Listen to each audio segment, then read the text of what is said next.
Hi everyone, how are you all? I hope कि आप सब लोग एकदम बढ़िया हो। And now it is the time to start with our swift revision series. अब वीडियो स्टार्ट करने से पहले मैं आपको बता दूंगी, स्विफ्ट रिविजन सीरीज जो मैं सीए फाइनल ऑडिट के लिए फिलहाल तो प्लान कर रही हूँ, तो ये क्या है, जैसे चैप्टर्स है ना, कुछ चैप्टर्स मैंने अपलोड करे हैं तो उसकी काफ़ी सारी वीडियोज़ हैं, so that is for understanding purpose.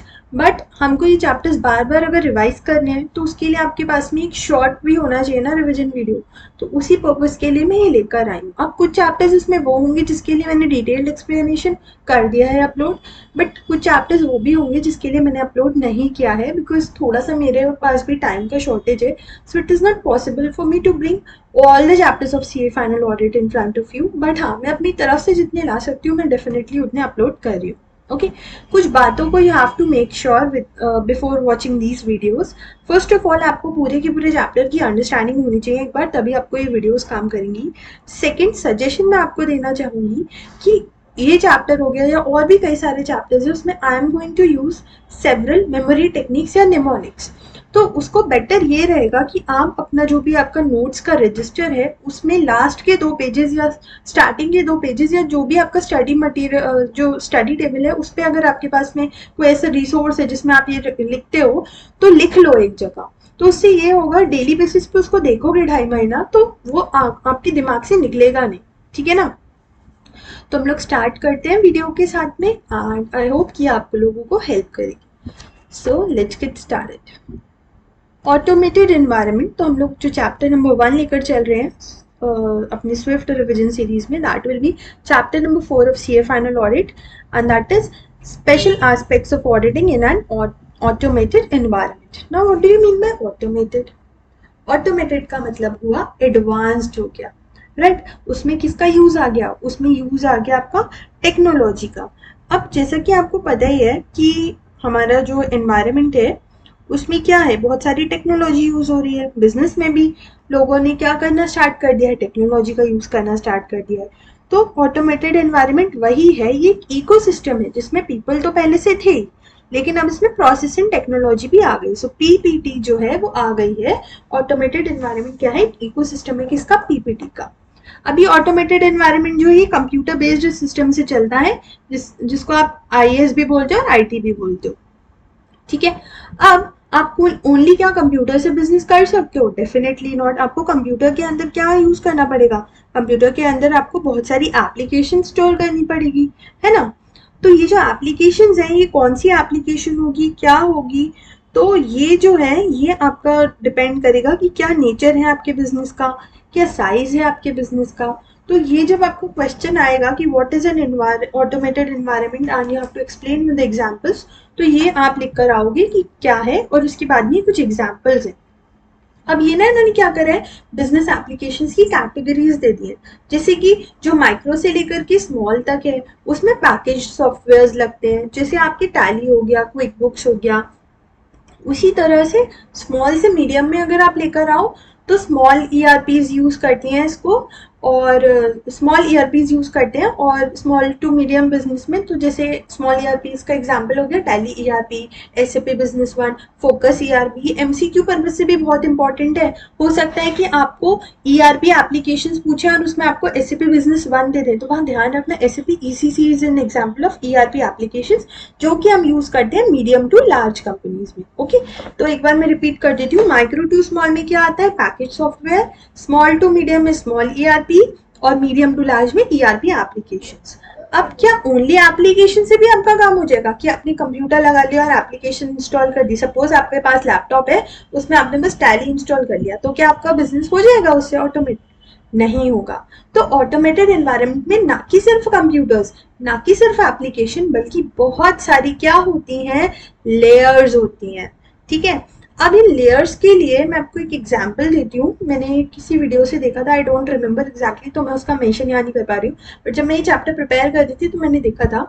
तो ये मेरा अपना एग्जाम्पल नहीं है, मैं किसी और का बता रही हूँ, ठीक है? बट मेरे को नेम याद नहीं आ रहा, इसलिए मैं यहाँ मेंशन नहीं कर रही। यूट्यूब पे मैंने किसी का वीडियो देखा था, तो एग्जाम्पल में क्या था उससे आपको पॉइंट्स याद हो जाएंगे, मुझे भी हुए थे क्योंकि। तो देखो पॉइंट्स क्या है। पॉइंट्स ये है कि आप जैसे एटीएम में जाते हो पैसा निकालने के लिए, तो वो क्या होता है, एक छोटा सा, you can say not room but हाँ एक छोटा सा ब्लॉक होता है बैंक का, और उसमें एसी वेसी लगा होता है, एंड उसमें आप जाते हो और अपना पैसा आपको विड्रॉ करना होता है ना।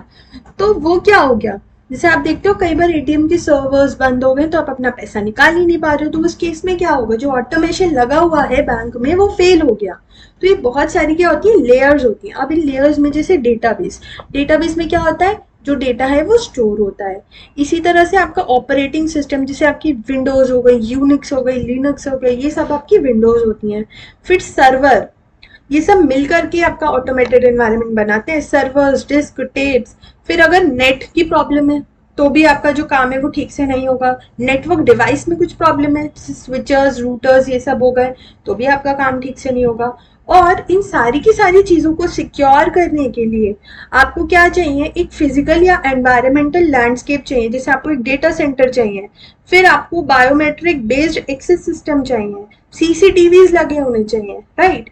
तो ये सारी की सारी जो लेयर्स हैं, ये मिलकर के क्या बनाती हैं, किसी भी बिजनेस को एक ऑटोमेटेड एनवायरनमेंट देने में ये हेल्प करती हैं। अगर एक ही लेयर होगी तो क्या आप कर पाओगे, खुद ही बताओ, आप ऑटोमेट कर पाओगे कि सिर्फ कंप्यूटर ले लिया, कि सिर्फ एप्लीकेशन ले लिया, नहीं। सो अलोंग विद एप्लीकेशंस, ये सारी की सारी लेयर्स जो हैं ये आपको हेल्प करेंगी एक ओवरऑल एनवायरनमेंट फॉर्म करने के लिए। ओके, तो ये पॉइंट्स आई गेस आप इजीली याद कर पाओगे। Database, operating system, hardware and storage devices, network devices, and physical and environmental landscape. अगर किसी को दिक्कत हो याद करने में तो बता रही हूँ, वरना मेमोरी टेक्निक जितनी कम रखो उतना ठीक रहता है। तो दो दो मतलब हुआ डीओ, डेटाबेसेस, ऑपरेटिंग सिस्टम। दो यहाँ पे क्या है, एन है, दो नेटवर्क वाले पॉइंट्स है। So databases, operating system, network devices, network, और उसके साथ में क्या हो गया, hardware and storage devices, physical and environmental landscape. ठीक है, तो ऐसे करके आप ये जो है सारे पॉइंट्स लिख सकते हो। ये आपको एक क्वेश्चन ऐसे आ सकता है that what are the layers of an automated environment, तो उसमें आपको करना होगा। और एक एक दो दो एग्जाम्पल इसके तैयार कर लेना, जैसे डेटाबेस में ओरेकल, ऑपरेटिंग सिस्टम में विंडोज, हार्डवेयर सॉफ्टवेयर में सर्वर्स, डिस्क, नेटवर्क डिवाइसेस में स्विचर्स, रूटर्स, नेटवर्क्स में लैन वैन, फिजिकल एंड एनवायरमेंटल लैंडस्केप में CCTVs and biometric based devices. ऐसे दो दो एग्जाम्पल लर्न कर लेना। ओके, इस वीडियो को आप बार बार सुनोगे तो आपके दिमाग में सब बैठ जाएगा। ये वाला जो एग्जाम्पल है इसमें सिंपली इन्होंने ये दिया है कि जरूरी नहीं है कि एक जो बिजनेस है वो एक ही एप्लीकेशन लगाए, वो मल्टीपल एप्लीकेशंस भी लगा सकता है अगर उसको नीड होती है। जैसे एक होटल है तो होटल में वो कोई एप्लीकेशन जो है वो गेस्ट के बिलिंग के लिए है, कोई जो एप्लीकेशन है that is for any different purpose, right. तो वो अपनी बिजनेस की साइज के अकॉर्डिंग जो बिजनेस है जरूरी नहीं है वो एक ही एप्लीकेशन लगाए, वो बहुत सारी एप्लीकेशंस लगा सकता है। ऑल्दो जो लेयर्स होती हैं वो मिलकर के फॉर्म करती हैं क्या, एक बिजनेस, एक ऑटोमेटेड एनवायरनमेंट। अब कुछ की कॉन्सेप्ट्स हैं ऑडिटिंग के रियल टाइम एनवायरनमेंट के। अब रियल टाइम एनवायरनमेंट क्या होता है, रियल टाइम एनवायरनमेंट हुआ क्विक एक्शन हुआ। जैसे आपको कोई आईसीआई पे पेमेंट करना है तो जैसे ही आपने पेमेंट किया वैसे ही आपके अकाउंट से उतना बैलेंस क्या हो गया, कम हो गया। तो रियल टाइम एनवायरनमेंट वो होता है कि जैसे ही ट्रांजेक्शन इनिशिएट हुआ वैसे ही वो प्रोसेस हो गया और तुरंत ही वो रिकॉर्ड हो गया। तो आईपीआर हो गया इमीडिएटली जैसे ही वो हुआ, विदाउट एनी डिले। ये जो बॉक्स है इसमें इन्होंने एग्जाम्पल में यही दे रखा है कि जैसे बैंक में आपने पैसे निकाला जैसे ही वैसे ही वो क्या हो गया, उतना बैलेंस कम हो गया। लेकिन अगर ऐसा नहीं होता तो देयर वर चांसेस कि जो कस्टमर थे वो बार बार पैसा विड्रॉ कर लेते अगर जल्दी जल्दी अपडेट नहीं होता। ठीक है, तो कुछ कुछ जो ट्रांजेक्शन इस टाइप के हैं तो वहां पे बैंक्स में क्या लगा हुआ है, रियल टाइम एनवायरनमेंट लगा हुआ है। अब कुछ ट्रांजेक्शन में जरूरी नहीं है कि लगा हुआ हो, बट ये जैसे पेमेंट वाले हो गए, विड्रॉल्स वाले हो गए, इसमें जो बैंक है इसने रियल टाइम एनवायरनमेंट ले रखा है। बेसिकली मोटा मोटा अगर हम क्रक्स निकालें अभी तक में तो यही है कि रियल टाइम एनवायरनमेंट क्या है, जैसे ही हुआ इनिशिएट वैसे ही वो प्रोसेस हो गया, वैसे ही वो रिकॉर्ड हो गया एंड उसका रिजल्टिंग इम्पैक्ट आ गया। अब अलग क्वेश्चन बनता है, अभी हमने पढ़ा था layers of automated environment. Now the next question is that what are the components, what are the components of real time environment, या what are the components that enable anytime anywhere transactions to take place। तो इसमें आपके क्या आ गए, इसमें real time environment के 4 components आ गए। तो इसमें आप क्या कर सकते हो, मिस्टर एनएच से पूछा कि कितने एएम हो रहे हैं, कितने एएम हो रहे हैं। तो बैंक में कोई मिस्टर एनएच थे उनसे उन्होंने किसी ने पूछा कि कितना टाइम हो रहा है, मतलब कितने AM हो रहे हैं, या फिर इसको आप सिंपली ऐसे भी कर सकते हो AMNH. Now what is AMNH?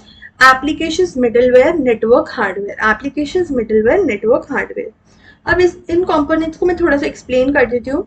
तो जैसे एप्लीकेशन है, सपोज फ्लिपकार्ट है आपके मोबाइल में, ठीक है, तो वो क्या हो गई, वो हो गई आपकी एप्लीकेशन. अब उसके साथ में मिडलवेयर में कौन कौन आ गया, आपके वेब सर्वर्स आ गए, जो सर्वर है फ्लिपकार्ट का. फिर नेटवर्क में जो नेट की स्पीड चल रही है, राइट. और हार्डवेयर में क्या आ गया, हार्डवेयर में आपका आ गया सर्वर्स, डेटा सेंटर्स, या जो फ्लिपकार्ट का बेसिकली जो स्टोरेज डिवाइस है या बैकअप है वो आ गया. तो आप जैसे ही फ्लिपकार्ट में क्या करते हो, कुछ भी शॉपिंग करते हो, आपकी सारी की सारी चीजें जो है वो इन्वॉल्व हो जाती हैं. अगर इनमें से एक भी कंपोनेंट जो है वो आपका नहीं काम करेगा तो आपका जो ट्रांजेक्शन है दैट विल बी फेल्ड. जैसे होता है ना कभी कभी आपका नेटवर्क एरर की वजह से पेमेंट फेल हो जाता है. So this is due to network. इसी तरह से अगर जैसे सर्वर काम नहीं कर रहा है फ्लिपकार्ट का, तो हार्डवेयर फेल हो गया, वहां पे एप्लीकेशन में कुछ प्रॉब्लम आ गई है, तो उस केस में क्या हो गया, एप्लीकेशन काम नहीं कर रही. So application middleware network hardware AMNH. So these are the components of real time environment. अब रियल टाइम जो ट्रांजेक्शन है उनको फैसिलिटेट करने के लिए जो सिस्टम्स है उसमें ज़रूरी है कि नेटवर्क और एप्लीकेशन हमेशा रहे, क्योंकि अगर एक भी कंपोनेंट में फेलियर होगा तो आपका जो पूरा का पूरा ट्रांजेक्शन है that will be failed. Also इन्होंने एक चीज़ और दी है कि बहुत सारे रियल टाइम एनवायरनमेंट जो है उसको लगा रखा है बिजनेस में, तो पब्लिक डोमेन्स पे वो चीज़ अपलोड हुई हुई है. उस वजह से क्या होता है, साइबर अटैक्स होने की बहुत ज़्यादा चांसेस होती हैं. तो एक ड्रॉबैक भी है ये रियल टाइम एनवायरनमेंट का बिजनेसेस को. लेकिन उसको रिजॉल्व करने के लिए उनको सेफगार्ड्स लगाने चाहिए और कॉन्स्टेंटली मॉनिटर करते रहना चाहिए, ठीक है ना. तो अभी तक हम लोगों ने 2 क्वेश्चंस पढ़ लिए, layers of automated environment, components of real time environment, और हम लोगों ने पढ़े थे एग्जांपल्स ऑफ ऑटोमेटेड एनवायरनमेंट. तो अभी तक 3 ही क्वेश्चंस हुए हैं हमारे. अब आते हैं हम थर्ड टॉपिक पे. 2 टॉपिक में देखा हमने 3 क्वेश्चंस निकल आए. अब इसमें आ जाते हैं. तो इसमें ना ये understanding and documenting automated environment है. अब आपका ऑडिट वाला जो पार्ट है वो स्टार्ट हो गया. अभी तक आपने क्या देखा था, की कॉन्सेप्ट्स देखे थे और आपने समझा था ऑटोमेटेड एनवायरनमेंट. अब आप क्या कर रहे हो, you are appointed as an auditor. अब आप जा रहे हो ऑटोमेटेड एनवायरनमेंट का ऑडिट करने के लिए, ठीक है. तो इसमें क्या हुआ था, हमारे वाले एग्जाम्पल के केस में एक CA थी पायरो, PAIRO, PAIRO, ठीक है. वो गई थी ऑडिट करने के लिए. तो उसने क्या करा था, ऐसे 315 वो पढ़ के गई थी. तो उसको पता था, क्योंकि उसने ऐसे 315 पढ़ रखा था, कि उसको क्या करना है, उसको अंडरस्टैंडिंग लेनी है ऑटोमेटेड एनवायरनमेंट की. क्यों लेनी है, जिससे वो आइडेंटिफाई कर पाए रिस्क को और असेस कर पाए रिस्क को, एंड इसी के अकॉर्डिंग फिर वो अपने ऑडिट प्रोसीजर्स को बनाएगी. तो पायरो के जो नाम है उसी में ही मेमोरी टेक्निक छुपी हुई है. What is P? Policies, procedures, processes. A? Applications जो कंपनी यूज कर रही है. IT इंफ्रास्ट्रक्चर की proper details. R? IT risk and control. And O का मतलब हुआ ऑर्गेनाइजेशन स्ट्रक्चर एंड गवर्नेंस, ठीक है. तो पायरो अपने नाम में ही जो पॉइंट्स थे जो उसको अंडरस्टैंडिंग के लिए लेने थे, जिन जिन चीजों की अंडरस्टैंडिंग लेनी थी वो लेकर गई, PAIRO, ठीक है. साथ में उसको ये भी पता था कि जो भी अंडरस्टैंडिंग वो लेगी उसको SA-230 भी SA-230 के अकॉर्डिंग उसको डॉक्यूमेंट भी करना पड़ेगा. अब वो अंडरस्टैंडिंग जो है वो इन चीजों की लेगी, तो वो कैसे करेगी, तो how can an auditor document the detail. जो SA-230 में उसको डॉक्यूमेंटेशन करना है तो वो कैसे कर सकता है. सो देखो वो ऐसे कर सकता है कि कौन सी एप्लीकेशन यूज हुई है, कौन से पॉलिसीज एंड प्रोसीजर्स लगे हैं, फिर कौन सा ऑर्गेनाइजेशन स्ट्रक्चर एंड गवर्नेंस है. तो एप्लीकेशन जैसे इसमें ये वाला एग्जांपल लीजिए, ये कर रहे हो KOTS किस में लगा है, रेस्टोरेंट्स और किचन ऑर्डर्स में लगा है. इसका डेटाबेस जो है वो MS SQL है. विंडो जो है 2016 लगी हुई है, ये इन हाउस डेवलप्ड है, और HP server and internal HDD इसमें है. ओके, ये थोड़ा सा ना कॉम्प्लिकेटेड है, मतलब थोड़ा IT वाली लैंग्वेज ही है, तो ये वैसे मुश्किल से ही आएगा, बट अगर हो पाए तो आप कर सकते हो इसके एक एग्जांपल. बट अदरवाइज मैंने आपको जो पॉइंट्स बताया उसको ध्यान रखना. पायरो, वो सारे पॉइंट्स क्या हेल्प करेंगे, एक ऑडिटर को हेल्प करेंगे ऑटोमेटेड एनवायरनमेंट को समझने में. तो अभी तक 3 पॉइंट्स आपके निकले हैं, layers of automated environment, components of real time processing, and third is how to understand the automated environment. फिर उसके बाद में आईटी ऑर्गेनाइजेशन का इन्होंने एक फ्लो चार्ट दे रखा है, हायरार्की दे रखी है कि कैसे जो है वो मैनेजमेंट करते हैं। अब आते हैं हम अपने नेक्स्ट टॉपिक पे, consideration of automated environment at each phase of audit cycle. तो अभी तक ऑडिटर ने क्या करा था, पायरो ने उसने रिस्क ली थी, ठीक है, उसने रिस्क कह रही हूँ, अंडरस्टैंडिंग ली थी जो भी ऑटोमेटेड एनवायरनमेंट था वो। अब वो क्या करेगी, वो अब अपना ऑडिट शुरू करेगी। तो ऑडिट शुरू करने के लिए आपको जैसे कि पॉइंट्स पता ही है क्या क्या होते हैं, ऑडिट प्लानिंग, फिर उस प्लान को एग्जीक्यूट करना एंड रिपोर्ट दे देना, है ना। तो जैसा कि हम लोग देखते आ रहे थे, जैसे 315 में उसने आइडेंटिफाई एंड असेस किया था रिस्क, तो उसी का ही ये प्रोसेस चल रहा है। उसने अंडरस्टैंडिंग ले ली और वो क्या कर रही है, वो रिस्क असेस कर रही है। तो ये आपका फर्स्ट फेज है जो प्लानिंग वाला चालू हो गया, that during risk assessment auditor should consider risk arising from use of IT systems and the company. मतलब जो आईटी सिस्टम्स को यूज करने की वजह से रिस्क है वो किस हद तक है, कौन कौन से रिस्क हैं। फिर वो अंडरस्टैंडिंग लेगी बिजनेस प्रोसेसेस की और performing walk through the use of IT system की, मतलब बिजनेस प्रोसेसिंग कैसे होती है। ओके, ये बात हो रही है, ये देखो ये बात हो गई, ये पॉइंट हो गया आपका रिस्क असेसमेंट का, ये पॉइंट हो गया आपका अंडरस्टैंडिंग एंड इवैल्यूएशन का। एक बार मैं आपको वो चार्ट दिखा देती हूँ, ये वाला चार्ट है प्लानिंग, एग्जीक्यूशन, कंप्लीशन। इसमें 4 कैटेगरीज चलती है। Risk assessment is a part of planning, understanding and evaluation and testing of operating effectiveness is a part of execution and reporting में आपका आता है कंप्लीशन, ठीक है। कंप्लीशन में मतलब आपका रिपोर्टिंग आता है। तो जब आप अंडरस्टैंड कर रहे होगी बिजनेस प्रोसेस को, तो आपको देखना होगा कि किस हद तक बिजनेस यूज होता है, कौन कौन सी एप्लीकेशंस यूज होती हैं। फिर इसके बाद में आप देखोगे कि क्या क्या एंटिटी ने कंट्रोल्स लगा रखे हैं। फिर वो कंट्रोल जो है वो परवेसिव है या नहीं है। परवेसिव का मतलब ओवरऑल बिजनेस एनवायरनमेंट में लगे हुए हैं क्या, उसमें आप क्या क्या देखोगे, segregation of duties, general IT controls और कौन कौन सी एप्लीकेशन। फिर जब आप टेस्ट करोगे कि क्या ये जो कंट्रोल्स हैं ये सही से एलिमिनेट तो देखो नहीं कर सकते, कम कर पा रहे हैं रिस्क को, तो इन जनरल आईटी कंट्रोल्स का क्या इम्पैक्ट है, ठीक है। तो what would be the impact, would impact the nature, timing and extent of testing. अगर आपको लग रहा है कि कंट्रोल्स ठीक है तो आप अपनी टेस्टिंग को वहीं कम कर दोगे।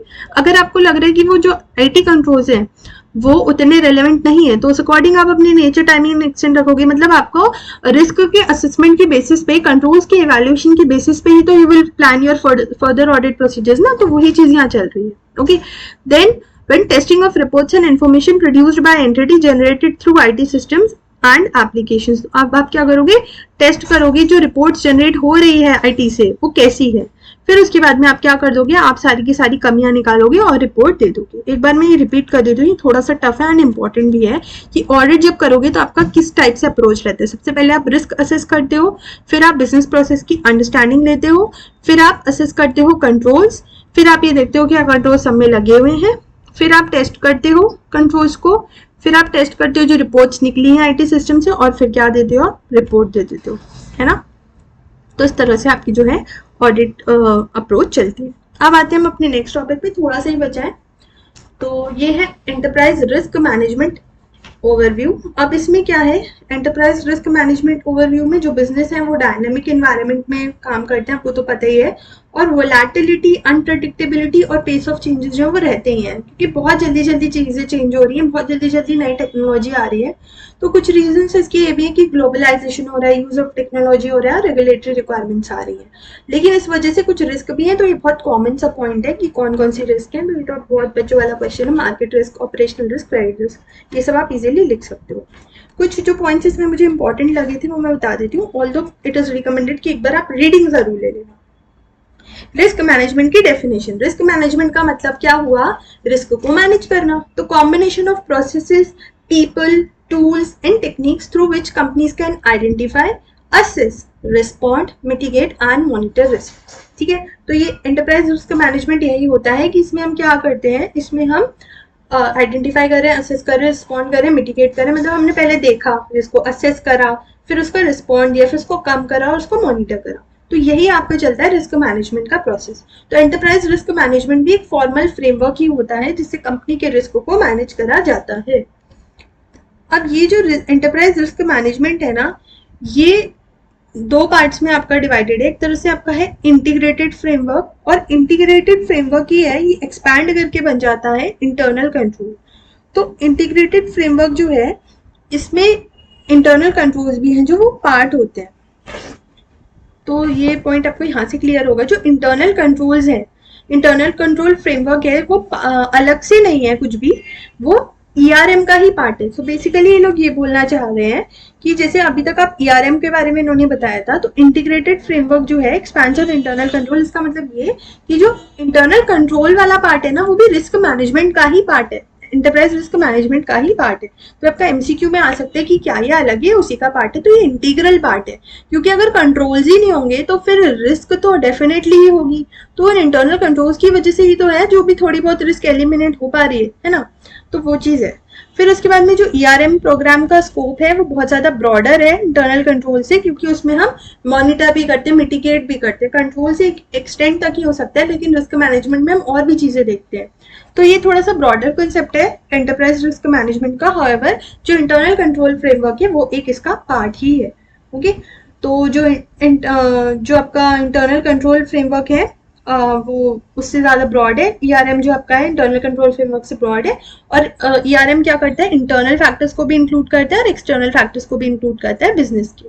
ठीक है, फिर उसके बाद में इसमें इतना ज्यादा नहीं। अब यहाँ पे है तो आरएम प्रोसेस में आपका आता क्या क्या है, तो वैसे तो मैंने आपको वहां पे बता ही दिया था आइडेंटिफाई असेस करके, लेकिन यहाँ से कर लो तो ज्यादा बेटर रहेगा। तो इसमें आप क्या करो, सबसे पहले लिखो रिस्क। अभी वीडियो में देखते देखते लिखो रिस्क, रिस्क लिखो, और उसके बाद में लिख दो IIM pass, mister B is IIM pass. तो मिस्टर बी का मतलब क्या हुआ, बेंचमार्किंग। रिस्क असेसमेंट प्रोसेस में क्या क्या कंसीडर करोगे वो चीज है। ठीक है, बेंचमार्किंग क्या होता है, आप कंपैरिजन कर रहे हो। आप एक बेंचमार्क मतलब आपने डिसाइड कर रखा है कि इतना बेंचमार्क है, तो अगर इससे ऊपर हुआ तो हमारे लिए जो पोजीशन है वो अनफेवरेबल है, इससे नीचे हुआ तो फेवरेबल है। तो बेंचमार्क एक होता है कि एक आपने सेट कर दिया, बीच में लिमिट सेट कर दिया। ठीक है, तो mister B is IIM pass, mister B का मतलब हुआ बेंचमार्किंग। अब IIM पास क्या है, IIM पास का मतलब हुआ risk identification, I for identification. दूसरे I का मतलब क्या हुआ, रिस्क इंडिकेटर्स, रिस्क इंडिकेटर्स। ठीक है, M का मतलब क्या हुआ, risk matrices, risk matrix, sorry matrix बोल रही हूँ, matrix, okay not matrix, matrix. Then फिर उसके बाद में P का मतलब क्या हुआ, prioritise risk, prioritise risk. Okay, A का मतलब क्या हुआ, ए का मतलब हुआ असेसमेंट क्राइटेरिया या फिर रिस्क एपिटाइट, रिस्क एपिटाइट। सबके आगे आपको रिस्क लगाना है। और एस का मतलब हुआ रिस्क स्कोर। एक बार मैं फिर से बता देती हूँ, IIM पास का मतलब आइडेंटिफिकेशन, सबके पहले लगेगा रिस्क। ठीक है, आइडेंटिफिकेशन, देन उसके बाद में आपका है योर इंडिकेटर्स, रिस्क इंडिकेटर्स। ठीक है, फिर उसके बाद में है आपका मैट्रिक्स, रिस्क की मैट्रिक्स। फिर उसके बाद में आपका है prioritise risk, and then your risk appetite and your risk score. ठीक है ना, ये रिस्क इंडिकेटर है, मेरे को ये पॉइंट मिलने रहा था, रिस्क इंडिकेटर है। So IIM pass, mister B is IIM pass. तो ये आपका क्या है, रिस्क असेसमेंट प्रोसेस क्या क्या चीजें लेगा अपनी कंसिडरेशन में। अगर मेमोरी टेक्निक भूल भी जाओ तब भी कॉन्सेप्ट जरूर ध्यान रखना कि रिस्क असेसमेंट करते हुए आप क्या क्या चीजें कंसिडरेशन में लोगे। तो रिस्क को आप पहले तो आइडेंटिफाई करोगे, राइट। फिर उसके बाद में आप देखोगे कि क्या क्या रिस्क के इंडिकेटर्स हैं। रिस्क एपिटाइट का मतलब हुआ कि कितना आप बर्दाश्त कर सकते हो। फिर रिस्क का स्कोर क्या है। फिर आप मैट्रिक्स और डेटा का यूज करोगे, असेस करोगे रिस्क को, प्रायोरिटाइज करोगे रिस्क को और बेंचमार्किंग के हिसाब से देखोगे। इस तरह से आप रिस्क का असेसमेंट कर सकते हो। और वैसे ईआरएम में मैंने आपको क्या क्या पॉइंट्स बताए थे, identify, assess, respond, IARMF। So identify, assess, respond, mitigate, monitor. Okay, then comes risk assessment process. So basically आपके ये दो क्वेश्चंस यहाँ फॉर्म हो गए कि रिस्क असेसमेंट प्रोसेस करते टाइम आप क्या क्या चीजें कंसीडर करोगे। अब आप ये देख रहे हो कि रिस्क असेसमेंट प्रोसेस होता कैसे। यहाँ आपने देखा क्या क्या चीजें कंसीडर करोगे, यहाँ पे देखोगे आप होता कैसे। सो ये आपका क्वेश्चन बन सकता है that what are the steps involved in risk management process. लिख लो यहाँ पे what are the steps involved in risk assessment process. यहाँ पे लिखो what are the factors which we should consider while doing risk assessment. Okay, तो ये दो अलग क्वेश्चन बन गए, कंफ्यूज नहीं होना। अब इसके लिए हम देख लेते हैं ये क्या रिस्क है। यहाँ पे सपोज एक सिंगर है, ठीक है, उसको क्या करना है, उसको गाना गाना है, उसको सुपरस्टार बनना है, एक सिंगर को, वो भी छोटे लेवल का सिंगर है, उसको सुपरस्टार बनना है। तो उसका ऑब्जेक्टिव या गोल क्या है कि उसको एक सुपरस्टार बनना है। वो क्या करेगा, आइडेंटिफाई करेगा इवेंट्स जो उसको हेल्प करेंगे, वो अलग अलग जगह कॉन्सर्ट्स करेगा, वो हो सकता है अपने यूट्यूब पे भी चैनल बनाए, वो फैन फॉलोइंग अपनी कलेक्ट करने की कोशिश करेगा, राइट। फिर वो क्या करेगा, लाइकलीहुड और इम्पैक्ट को असेस करेगा। वो क्या देखेगा, वो जैसे क्या करेगा, देखो बिजनेस ऑब्जेक्टिव हो गया, फिर वो आइडेंटिफाई करेगा इवेंट्स जो उसको हेल्प करेंगे बिजनेस ऑब्जेक्टिव्स अचीव करने में। अब सपोज देयर आर चांसेस कि मतलब वो गाते गाते बेसुरा हो जाता है, या मतलब वो एक पर्टिकुलर टोन में बेसुरा हो जाता है, तो वो क्या हो गया, उसका एक रिस्क हो गया, राइट। तो वो क्या करेगा, वो अपने रिस्क को असेस करेगा, उसका लाइकलीहुड देखेगा और इम्पैक्ट देखेगा कि अगर मैं इस टोन में गाऊंगा तो हो सकता है मैं बेसुरा हो जाऊं, या फिर आइसक्रीम सिंगर्स को बहुत ज्यादा इफेक्ट कर सकती है, तो अगर उसने कुछ आइसक्रीम वगैरह खा ली, so there are chances, there is a risk कि उसका गला खराब हो जाएगा एंड वो सही से परफॉर्म नहीं कर पाएगा। तो पहली चीज मैं बता दूं, बिजनेस गोल क्या होगा, उसको सुपरस्टार बनना है। फिर उसने इवेंट्स देखे जैसे कॉन्सर्ट्स वगैरह, देन उसने देखा आइसक्रीम उसको दिखी, वो जा रहा था कॉन्सर्ट के लिए, उसका आइसक्रीम दिखी, उसने कहा अगर मैंने ये खा ली तो क्या उसका लाइकलीहुड रहेगा और क्या इम्पैक्ट रहेगा। फिर वो क्या करेगा, रिस्पॉन्ड करेगा एंड मिटिगेट रिस्क करेगा, मतलब कि वो जो है वो आइसक्रीम नहीं खाएगा, तो वो हो गया मिटिगेशन ऑफ रिस्क। और अगर वो सब मिटिगेशन वगैरह करने के बाद में भी कुछ रिस्क हो सकते हैं, जैसे सपोज वो लेट हो गया ड्यू टू सम ट्रैफिक, वो लेट हो गया कॉन्सर्ट के लिए, तो वो हो गया रेसिडुअल रिस्क जो उसके कंट्रोल में नहीं है। तो वो ये देखेगा कि अब उस रिस्क का क्या इम्पैक्ट आ सकता है उसके ऑब्जेक्टिव पे। तो इस तरह से जब हम अगर किसी बिजनेस का भी रिस्क को असेस करते हैं तो भी हम यही देखते हैं कि उस बिजनेस का ऑब्जेक्टिव क्या है, फिर क्या क्या इवेंट्स हैं जो बिजनेस को हेल्प करेंगे बिजनेस को बढ़ाने में, उसके ऑब्जेक्टिव्स को अचीव करने में, और क्या क्या जो इवेंट्स हैं वो हेल्प कर, वो उसको मतलब उसके ऑब्जेक्टिव से रोक भी सकते हैं कि मतलब वो ऑब्जेक्टिव अचीव ना कर पाए वो बिजनेस अपना। तो उन इवेंट्स का ही वो क्या देखेगा, जो बिजनेस का ओनर होगा या जो कंपनी का मैनेजर होगा, कि क्या उसके लाइकलीहुड है और क्या उसका इम्पैक्ट है। फिर वो जो रिस्क होंगे उसको कोशिश करेगा जितना हद तक वो रिस्पॉन्स कर पाए उसका और मिटिगेट कर पाए, मतलब कम कर पाए। और वो देखेगा कि जो रिस्क कंट्रोल्स वगैरह लगाने के बाद में भी नहीं हो पा रहे हैं, नहीं हट पा रहे हैं, तो उनका क्या जो है इम्पैक्ट है। तो असेस रेसिडुअल रिस्क। ओके, तो ये कुछ पॉइंट्स हैं, आई होप कि अब आपको हेल्प करेंगे। और जो ऊपर वाले पॉइंट्स बताए थे वो आपको क्वेश्चन आ सकते हैं कि क्या क्या factors you have to take into consideration while doing risk assessment. अगर क्वेश्चन आता है ना रिस्क असेसमेंट के ऊपर, तो बेटर ये रहेगा इन 5 पॉइंट्स के बाद में इसमें से भी आप 2-3 पॉइंट्स लिख दो। Okay, now moving on to the next topic जो कि बात करता है असेसिंग आईटी रिलेटेड रिस्क और कंट्रोल्स। सो बेसिकली यहाँ पे क्या आ गया, यहाँ पे आपका आ गया एसए 315 और एसए 330, ठीक है। तो ये जो है 330 में क्या आ गया, रिस्पॉन्ड भी आ गया कि ऑडिटर जो है उसने रिस्क असेस तो कर लिया, अब वो क्या करेगा, उसका रिस्पॉन्स भी देगा। तो अभी हम बात करें असेसमेंट की, ठीक है, असेसमेंट ऑफ रिस्क की हम बात कर रहे हैं। तो इसमें हम क्या देख रहे हैं, इसमें जब भी आईटी रिस्क आप ऑटोमेटेड एनवायरनमेंट में जो असेस कर रहे हो, तो ऑडिटर को क्या क्या पॉइंट्स जो है वो कंसीडर करने चाहिए। तो इसमें आपको क्वेश्चन आ सकता है that what are the factors for assessing IT risk in automated environment. What are the factors for assessing कि मतलब आईटी की वजह से कितना रिस्क है ऑटोमेटेड एनवायरनमेंट में। अभी तक हम लोग क्या देख रहे थे, अभी तक हम लोग सिर्फ बिजनेस रिस्क वगैरह ही देख रहे थे, ऑटोमेटेड एनवायरनमेंट को समझ रहे थे। अब यहाँ पे ऑडिटर किसमें गया है, ऑडिटर गया है ऑटोमेटेड एनवायरनमेंट में। तो आईटी की वजह से क्या क्या रिस्क है, आईटी के क्या क्या रिस्क है, अगर उसने आईटी को यूज किया है बिजनेस में तो उसके क्या रिस्क है, उसने लगा तो लिया आईटी बिजनेस में पर उसके रिस्क क्या क्या है। तो इसमें हम देखेंगे 3 लेवल पे ये चीज। 3 लेवल में फर्स्ट हम देखेंगे एंटिटी के लेवल पे कि एंटिटी के लेवल पे क्या रिस्क है, गवर्नेंस, ऑर्गेनाइजेशन एंड मैनेजमेंट से रिलेटेड होगा। तो इसमें हम क्या देखेंगे कि क्या मैनेजमेंट ने जैसे आईटी सिक्योरिटी पॉलिसी लगा रखी है, फिर क्या जो मैनेजमेंट है वो मॉनिटर करता है एडहेरेंस टू एस्टैब्लिश्ड पॉलिसीज, मतलब वो देखता है कि कंट्रोल्स वगैरह जो है वो ठीक से एक्सरसाइज हो रहे हैं या नहीं हो रहे हैं। ओके, तो ये हो गया पहला रिस्क, पहला पॉइंट, पहला फैक्टर जो कि बताता है रिस्क के बारे में, आईटी रिस्क के एट द एंटिटी लेवल, ठीक है। और ये एंटिटी लेवल में किस किस की बात होगी, मैनेजमेंट की, ऑर्गेनाइजेशन की, और जो गवर्नेंस हो रही है थ्रू आउट द एंटिटी वो कि उन्होंने कैसे उसको सिक्योर कर रखा है, कैसे मॉनिटर करते हैं। दूसरी चीज जो बात हो रही है वो बात हो रही है जो आईटी के प्रोसेसेस और प्रोसीजर्स लग रहे हैं कि कहीं ऐसा तो नहीं है कि मैनेजमेंट ने ध्यान ही नहीं दिया और अनऑथराइज चेंजेस हो जाते हैं आईटी सिस्टम में। फिर जो यूजर एक्सेस है सिस्टम का वो किस हिसाब से होता है, ठीक है, उनको कितने रोल्स एंड क्या क्या रिस्पॉन्सिबिलिटीज दे रखी है एंड कितने लोगों को कितना एक्सेस दे रखा है चीज का। तो ये हो गया आपका IT process and procedure. Third वाला जो रिस्क है वो बात करता है IT risk at each layer of automated environment. जो आपने बहुत सारी लेयर्स पढ़ी थी उसमें भी कुछ रिस्क हो सकती है, जैसे डेटाबेस वाली रिस्क।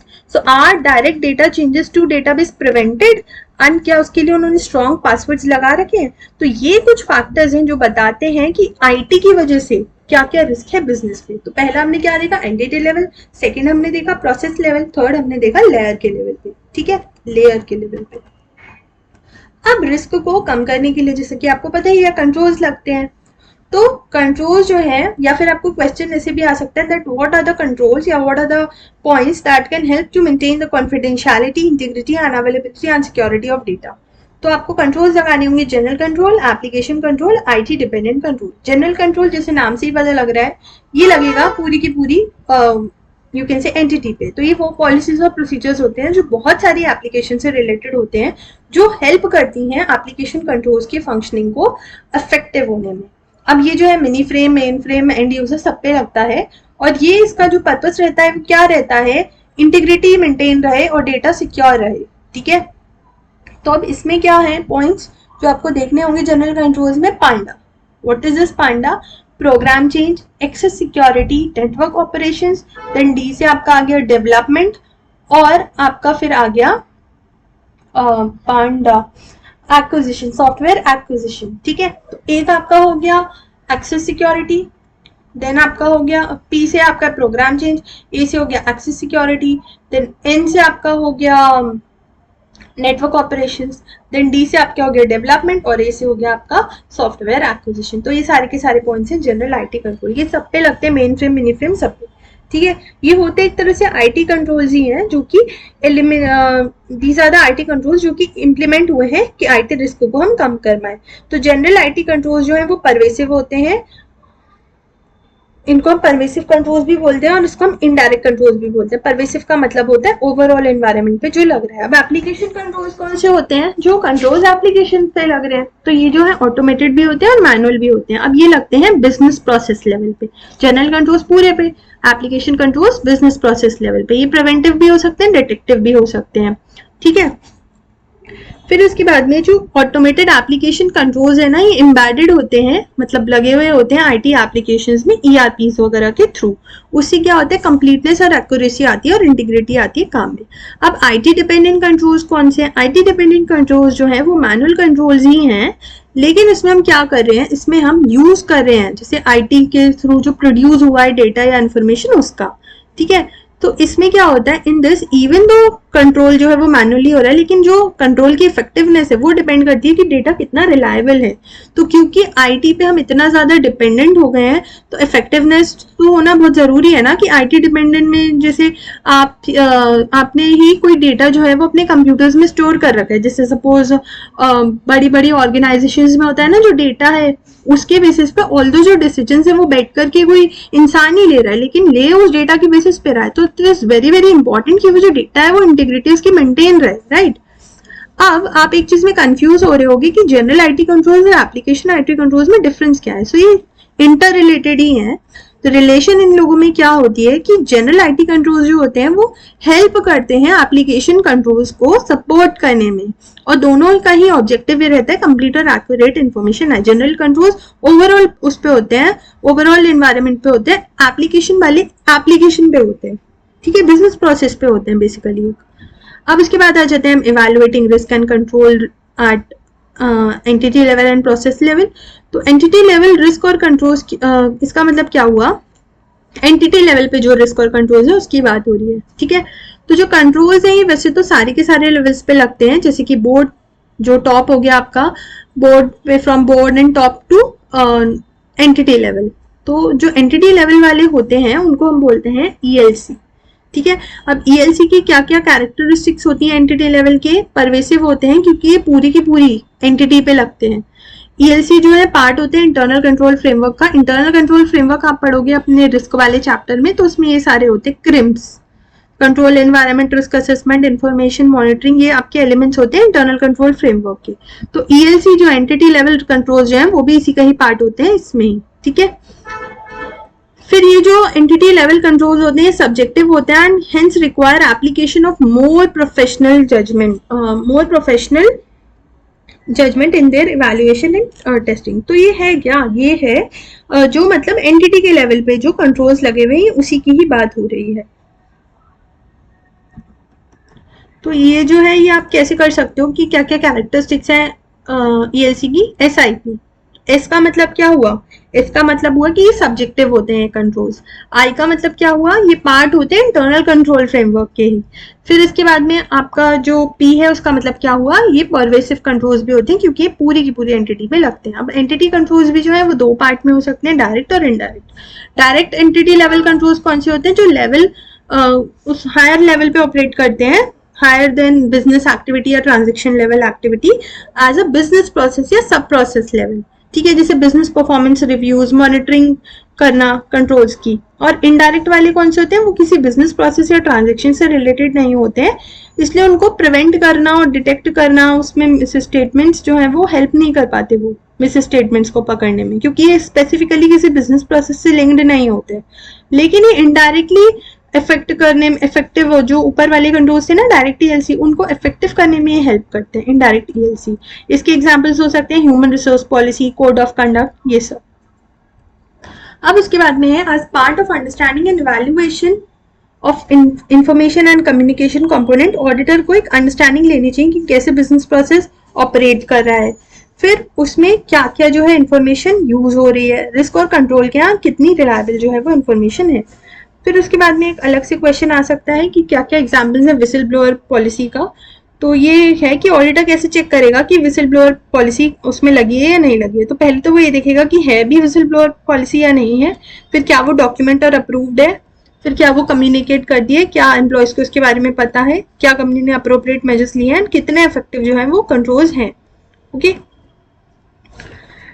फिर उसके बाद में हम आते हैं अपने लास्ट टॉपिक पे, क्योंकि जो 9th वाला टॉपिक है ना उसमें आप फर्स्ट के 3 पॉइंट्स लर्न कर लेना, स्टैंडर्ड सेक्शन 143 और वही सब है। 8th वाला मैं बता देती हूँ, इसमें क्या है, इसमें ये है कि हम एनालिटिकल प्रोसीजर्स को कैसे यूज कर रहे हैं और हम टेस्ट कैसे करें डेटा एनालिटिक्स को। तो एक ऑटोमेटेड एनवायरनमेंट में आपको पता ही है कि जो डेटा है वो बहुत सारे सिस्टम्स वगैरह में यूज होता है, राइट। अब generating and preparing meaningful information from raw system of data using process tools techniques, ये इसी को हम बोलते हैं डेटा एनालिटिक्स। बहुत सारे डेटा से मीनिंगफुल डेटा एक्सट्रैक्ट करना। डेटा एनालिटिक्स के लिए अगर हम आईटी इन्वायरमेंट में डेटा एनालिटिक्स कर रहे हैं तो उसके लिए हम क्या लगाते हैं, CAATS, कैट्स। तो ये होता है कंप्यूटर असिस्टेड ऑडिटिंग टेक्निक्स। इसी के ही बेसिस पे हम क्या कर पाते हैं, डेटा एनालिटिक्स कर पाते हैं। तो जब हम ऑडिट कर रहे हैं ऑटोमेटेड एनवायरनमेंट में तो कुछ कॉन्सेप्ट्स हैं हमें डेटा एनालिटिक्स के जो देखने होते हैं। तो इसमें भी वही सारे जनरल पॉइंट्स हो गए आपके कि जैसे control testing, preliminary analytics, risk कितना है, non standard generalised entries, evaluation of deficiency and fraud risk assessment. इसके बेसिस पे आप क्या करते हो, डेटा निकालते हो एंड इस अकॉर्डिंग फिर ऑडिट करते हो। फिर कुछ पॉइंट्स हैं, एक अप्रोच है कि आप कैसे जो है वो कैट का यूज करके अपनी ऑडिट अप्रोच कर सकते हो। तो आप क्या करो, अंडरस्टैंड करो बिजनेस एनवायरनमेंट को, फिर डिफाइन करो किस ऑब्जेक्टिव के लिए आप करो, किस सोर्स या फॉर्मेट में आपको डेटा चाहिए, फिर आप क्या करो, डेटा एक्सट्रैक्ट कर लो। एक्सट्रैक्ट करते टाइम ये ध्यान रखना कि डेटा कंप्लीट हो, एक्यूरेट हो, फिर क्या क्राइटेरिया के बेसिस पे आप डेटा ऑब्टेन कर रहे हो, क्या उसके रिजल्ट ठीक है, एंड उस अकॉर्डिंग उसका क्या करो, डॉक्यूमेंटेशन करो। तो ये बेसिकली है आप कैसे जो है CAAT मतलब कैट्स को लगा सकते हो डेटा एनालिटिक्स के लिए। फिर ये वही पॉइंट है कि ऑटोमेटेड एनवायरनमेंट में भी जो ऑडिटर है उसको अवेयर रहना चाहिए कि जो भी स्टैंडर्ड्स, गाइडलाइंस और प्रोसीजर्स हैं वो फॉलो हुए हैं जो कि रेलिवेंट है ऑडिट और ऑटोमेटेड एनवायरनमेंट। जैसे काम जो है वो स्टैंडर्ड्स के हिसाब से हुआ है, सेक्शन 143 जो ऑडिटर की ड्यूटीज है वो उसने ठीक से फुलफिल करी है या नहीं, उसने देखा है कि कंट्रोल्स इफेक्टिव है या नहीं है। फिर उसके बाद में कि 3rd वाला पॉइंट है और याद कर लो आप, क्या है, Sarbanes-Oxley act of 2002 commonly known as SOX। तो ये एक रिक्वायरमेंट है अमेरिका में और ये बोलता है कि जो भी पब्लिक लिस्टेड एंटिटीज है उनको इम्प्लीमेंट, असेस और इंश्योर करना होगा effectiveness of internal control over financial reporting and auditors independence opinion on the design and operating effectiveness of internal controls over financial reporting. तो ये जो है ये आईएफएससी और फाइनेंशियल रिपोर्टिंग जैसे इंडियन कंपनीज में उसी तरह से है, तो ये अमेरिका का है, बस इतना ध्यान रखना। बाकी आप एक बार देख सकते हो एमसीक्यूज के लिए जाने से पहले। मेरे को मैं मतलब रिकमेंड नहीं करूंगी कि अगर ये याद नहीं हो रहा तो इसमें बहुत ज़्यादा आप अपना टाइम लगाओ, अगर हो रहा है तो nothing better than that. But अगर इतना आप कर लोगे तो इतना भी अगर कर लिया तो भी बहुत है, एक बार रीडिंग जरूर ले लेना स्टडी मटेरियल की। Okay, so I am ending the video hair and I hope कि आप लोगों को ये हेल्प करे। Thank you so much.